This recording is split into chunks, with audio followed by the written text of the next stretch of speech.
मौलाना साहब जो YouTube channel ज़रूर subscribe कंदा। साईं अक्सर औरतूं क़ब्रिस्तान ते वेंदियूं आहिनि, उहो अमल कीअं आहे? साईं जेके बि औरतूं क़ब्रिस्तान ते वञनि थियूं, नबी सल्लल्लाहु अलैहि वसल्लम उन्हनि जे मथां लानत फरमाई आहे। उन जे मथां मां मोहम्मद मुस्तफ़ा सल्लल्लाहु अलैहि वसल्लम लानत फरमाई आहे त तमामु औरतूं जेके क़ब्रिस्तान ते वञण जूं घणियूं शौक़ीन आहिनि न, त उहे नबी सल्लल्लाहु अलैहि वसल्लम जे इन अहकाम खे साम्हूं रखनि। त नबी सल्लल्लाहु अलैहि वसल्लम छा फरमायो आहे त औरतूं छाजे करे, भला इस्लाम में ॾिसो मना छाजे खां आई? नबी सल्लल्लाहु अलैहि वसल्लम जेॾे बि अल्लाह जे नबी ॻाल्हि कई न, का हिकमत जे तहत कई। इहे इन जे करे नबी सल्लल्लाहु अलैहि वसल्लम औरतुनि खे क़ब्रिस्तान खां वञण खां रोकियो। औरतुनि जे अंदरि जज़ब फज़ल ज़्यादा आहे। औरतुनि में छा आहे? जज़ब फज़ल, यानी औरतुनि में बेसब्री घणी हूंदी आहे। अचानक पीउ जी क़बर ॾिठो त पोइ बर्दाश्त न थींदो, उते ई जेको आहे रोअणु अहिड़ी तरह पिटको शुरू थी वेंदो। सही थोरो ईअं थियो, थोरो अॻिते सुरको, थोरो सही साम्हूं पियो। त औरतुनि में जेको आहे जज़ब फज़ल ज़्यादा आहे। हिकु नंबर ते इन करे नबी सल्लल्लाहु अलैहि वसल्लम रोकियो। ॿिए नंबर ते औरतुनि जे लाइ बदनज़री थींदी। हिकिड़ी ॻाल्हि ज़हन में रखिजो त औरतुनि खे क़ब्रिस्तान खां इन जे करे इस्लाम रोकियो आहे, शरीयत रोकियो आहे, जेकी औरत मस्जिद में इबादत जे लाइ नथी अची सघे। हाणे जुमे में वेठा आहियूं, का औरत वेठी आहे भला हिते? का आई आहे औरत भला हिते निमाज़ पढ़णु? न आई आहे न। हालांकि हे अज़ीम नेकी आहे जमात सां निमाज़ पढ़णु, पर इस्लाम मना करे चयो कंहिं क़िस्म जी औरत मस्जिद में न अचे। छाजे करे? औरत मस्जिद ईंदी फितनो थींदो। बाक़ी साईं रही ॻाल्हि साईं पोइ हरम में औरतूं छो थियूं वञनि? मस्जिद नबवी में साईं हो मुक़दस जॻह आहे। कंहिं बि मुस्लमान एतिरो हक़ीर हुनजो ईमान न आहे जो हरम में अंदरि वञी करे उते औरतुनि खे जेको आहे बदनज़री करे थी। कहिड़े क़िस्म जो पोइ तुंहिंजो उमिरो थींदो?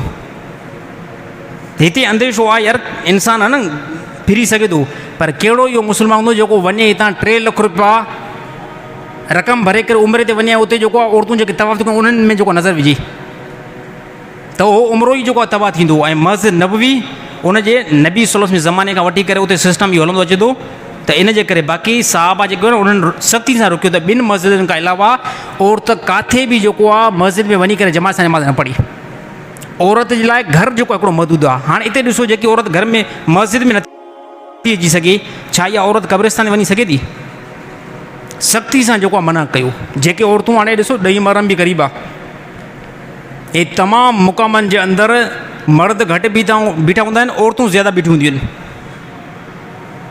मां ॾे यकीन कयो मैसेज आयो दुबई खां, मैसेज मां उन हरमा जो नालो न खणंदो ॿिनि टाइम, उहो नालो हुनजो न खणंदो त कोई सम्झंदो ई न। उन मैसेज कयो त मूंखे मुंहिंजी ससु जेको आहे धमकी ॾिनी आहे। मां बार बार पंहिंजी घरवारी खे चवंदो आहियां कॾहिं बि जेको तूं क़ब्रिस्तान न वञ, मूंखे ससु धमकी ॾिनी आहे, जेकॾहिं अगरि मुंहिंजी धीउ खे रोकी, मुंहिंजी धीउ खे पोइ तलाक ॾे। अक्सर जेको न्याणियुनि जो घर तबाह करण वारा जेके आहिनि न, उहे उन्हनि जा पीउ उन्हनि जा माथव। माज़रत सां चवां थोरो बेअक़ली आहे, जहलत आहे मुआशरे जे अंदरि। अक्सर छोकिरियुनि जो घर तबाह करे चुकियूं उन्हनि जूं माइरियूं, उनजी पास ॿधी करे पास। असांजी धीउ हीअं, असांजी धीउ जे मथां ज़ुल्म आहे। यार कहिड़ो दुनिया जे अंदरि बंदो हूंदो जेको उनखे तबाही न अचे? जेकॾहिं अगरि कंहिं नौजवान खे तबाही न अचे न, यानी उहो इंसानु पोइ न आहे। चाहे गॾ खे तबाही न ईंदी आहे, कुते ॿिले खे जेको आहे न तबाही न ईंदी आहे। इंसान में हिकिड़ी सिफ़ात रखियलु आहे, इंसान में हिकिड़ो जोश वारी हिकिड़ी सिफ़ात रखियलु आहे। जेकॾहिं अगरि कंहिं बि नौजवान पंहिंजी घरवारी खे अगरि थप्पड़ बि कढाई न, उहो ससु चवंदी भाउ मुंहिंजी धीउ जे मथां ज़ुल्म आहे, मूंखे बसि मुंहिंजी धीउ खे तलाक खपे। अलाए केतिरा घर ईअं जेको तबाह थी विया। या चवनि असांजी न्याणी खे असां सां घणी मोहबत आहे। हिकिड़े महीने में मूंखे नौजवान ॿुधायो साईं मां एतिरो टेंशन में अची वियो आहियां, एतिरो मां परेशान थी वियो आहियां, ससु मुंहिंजी मथो ई खाई वई आहे, महीने में 3 मरतबा अचे थी ऐं पंहिंजी धीउ खे वठी थी वञे। हाणे घरवारी मुंहिंजी, मां पंहिंजी घरवारी खे सेटिंग करणु चाहियां थो घर में, ताकी हुन सां दिलि लॻे न।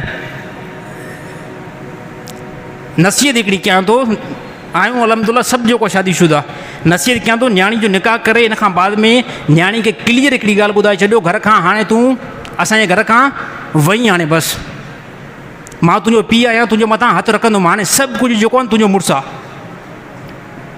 अल्लाह ताला क़ुरान हकीम में छा फरमाए? अर्रिजालु क़व्वामून अलन निसाए, मर्द हाकिम आहिनि। अल्लाह ताला हाकिमियत कंहिंजे हथ में नहीं आहे? मर्दनि जे हथ में नहीं आहे। मर्द हाकिम न औरतुनि जे मथां।